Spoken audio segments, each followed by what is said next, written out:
രോഗി ഇച്ഛിച്ചതും വൈദ്യൻ കൽപ്പിച്ചതും ഒന്നാണ് എന്ന് പറയുമ്പോൾ അതിനപ്പുറത്തെ സന്തോഷം വേറെയില്ല. പറഞ്ഞു വരുന്നത് UDFിലെ 2 സീറ്റുകളെക്കുറിച്ചാണ്. അതായത് കോഴിക്കോട് ജില്ലയിലെ തിരുവമ്പാടിയും കുന്നമംഗലവും. ഇപ്പോൾ രണ്ടും UDFിൻ്റെ കൈവശം ഇല്ലെങ്കിലും UDF ശക്തമായി പ്രവർത്തിച്ചാലും നല്ല സ്ഥാനാർത്ഥിയെ നിർത്തിയാലും വിജയിക്കാൻ കഴിയുന്ന മണ്ഡലമാണ് ഇത് രണ്ടും.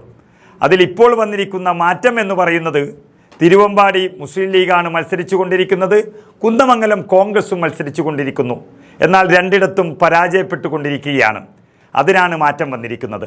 ഈ 2 സീറ്റുകളും ഒന്ന് പരസ്പരം മാറ്റിയാൽ മതിയായിരുന്നുവെന്ന് മുസ്ലിം ലീഗ് നേതൃത്വവും കോൺഗ്രസ് നേതൃത്വവും ആലോചിച്ച് നിൽക്കുമ്പോഴാണ് അതിന് 2 ഭാഗത്തു നിന്നും ഏകദേശ സമ്മതമായത്. മുസ്ലിം ലീഗിൻ്റെ അഭിപ്രായം ഇന്ന് പാർട്ടി ജനറൽ സെക്രട്ടറി അറിയിക്കുകയും ചെയ്തു. അതായത് ചുരുക്കം പറഞ്ഞാൽ സീറ്റ് മാറ്റി എന്ന് മാത്രമല്ല, സ്ഥാനാർത്ഥികളെയും ഏകദേശം കണ്ടെത്തിക്കഴിഞ്ഞു എന്നാണ് അറിയുന്നത്. അതായത് തിരുവമ്പാടി നിയമസഭാ മണ്ഡലം എന്ന് പറയുന്നത് കോഴിക്കോട് ജില്ലയിലെ ഒരു മലയോര കുടിയേറ്റ മണ്ഡലമാണ്. മുസ്ലിം ലീഗിലെ സ്ഥാനാർത്ഥികൾ മത്സരിക്കുമ്പോൾ അവർക്ക് തന്നെ അറിയാം ചെറിയ വോട്ട് വ്യത്യാസത്തിൽ അവിടെ ക്രൈസ്തവ വിഭാഗത്തിൽപ്പെട്ട സ്ഥാനാർത്ഥികളെ വിജയിക്കുകയുള്ളൂ എന്നുള്ളത്. മുസ്ലിം ലീഗിനാണെങ്കിൽ ക്രൈസ്തവരെ അങ്ങനെ നിർത്താനും പറ്റില്ല. അത് തെക്ക് നിന്ന് വന്ന സിറിയക് ജോൺ ആയാലും PP ജോർജ് ആയാലും ഇനി നാട്ടുകാരായ മത്തായി ചാക്കോ ആയാലും ജോർജം തോമസോ അല്ല ഇപ്പോഴുള്ള ലിൻഡോ ജോസഫ് അടക്കമുള്ളവർ ആരായാലും ഏതു പാർട്ടിയിൽ മത്സരിച്ചാലും തിരുവമ്പാടിയിൽ ക്രൈസ്തവർക്ക് ജയസാധ്യത കൂടുതലുള്ള ഒരു മണ്ഡലമാണ്. മുസ്ലിം സ്ഥാനാർത്ഥികൾ ആരും ജയിച്ചിട്ടില്ല എന്നതിനർത്ഥവുമില്ല. എങ്കിലും ഒരു ക്രൈസ്തവ സ്ഥാനാർത്ഥിയെ നിർത്തുന്നതാണ് അവിടെ നല്ലത് എന്നും അതുകൊണ്ട് തന്നെ അത് കോൺഗ്രസിന് കൈമാറാമെന്നും ഏകദേശ ധാരണയായി കഴിഞ്ഞു. അങ്ങനെ വരുമ്പോൾ അവിടുത്തെ UDFിൻ്റെ സ്ഥാനാർത്ഥി ആരാണെന്ന് കൂടുതൽ തല പുകയ്ക്കേണ്ടതില്ല. അത് മലപ്പുറം DCC അധ്യക്ഷൻ VS ജോയി മത്സരിച്ചാൽ എളുപ്പം പിടിച്ചെടുക്കാവുന്നതാണ്. VS ജോയി നിലമ്പൂരിലെ പോത്തുകല്ല് സ്വദേശിയാണ്. ഈ പറയുന്ന തിരുവമ്പാടിയും ഇതും അടുത്ത പ്രദേശങ്ങളാണ്. മികച്ച സംഘാടകനും കേരളത്തിലെ ഏറ്റവും ശക്തനായ DCC അധ്യക്ഷന്മാരിൽ ഒരാളുമായ VS ജോയി ഇവിടെ വരുന്നതോടെ തിരുവമ്പാടിയിൽ UDF വിജയം ഉറപ്പിക്കുമെന്ന് പ്രത്യേകിച്ച് മുസ്ലിം ലീഗും സമ്മതിക്കുന്ന ഒന്ന് തന്നെയാണ്.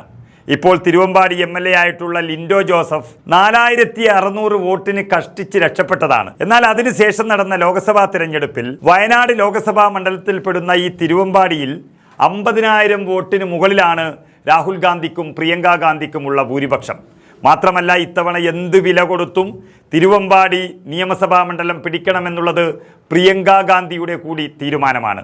അവിടെയാണ് തിരുവമ്പാടിയും VS ജോയും സെറ്റായത്. അതുപോലെ തന്നെയാണ് കുന്നമംഗലവും. കഴിഞ്ഞ തവണ കോൺഗ്രസിൻ്റെ ദിനേശ് പെരുമണ്ണയും അതിനു മുൻപ് T സിദ്ദിഖും ഒക്കെ മത്സരിച്ച് ഏകദേശം ഒരു 10000 വോട്ടിൻ്റെ വ്യത്യാസത്തിൽ പരാജയപ്പെട്ട കുന്നമംഗലം മണ്ഡലത്തിൽ ഇത്തവണ മുസ്ലിം ലീഗിന് കൈമാറുന്നതോടെ 100% പ്രതീക്ഷയാണ്.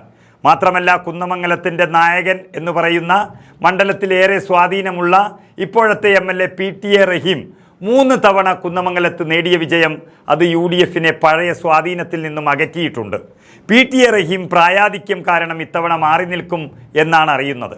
അതോടെ മുസ്ലിം ലീഗ് തീരുമാനമെടുത്തു കഴിഞ്ഞു. അത് യൂത്ത് ലീഗ് നേതാവ് PK ഫിറോസിനെയാണ് കുന്നമംഗലത്ത് മത്സരിപ്പിക്കുക. PK ഫിറോസ് മുസ്ലിം ലീഗിൽ നിന്നുള്ള ഏറ്റവും ശക്തനായ യുവനേതാവാണ്. കഴിഞ്ഞ തവണ വെറും 950 വോട്ടുകൾക്കാണ് അദ്ദേഹം താനൂരിൽ അബ്ദുൾ റഹിമാൻ മന്ത്രിയോട് പരാജയപ്പെട്ടത്. താനൂരിൽ നിന്നും ഇത്തവണ വിജയിക്കാനുള്ള എല്ലാ സാധ്യതയുമുണ്ടെങ്കിലും അദ്ദേഹത്തിൻ്റെ നാടായ കോഴിക്കോട് ജില്ലയിലെ ഒരു LDF സീറ്റ് തിരിച്ചു പിടിക്കാനുള്ള ചുമതലയാണ് PK ഫിറോസിനെ മുസ്ലിം ലീഗ് ഏൽപ്പിച്ചിരിക്കുന്നത്.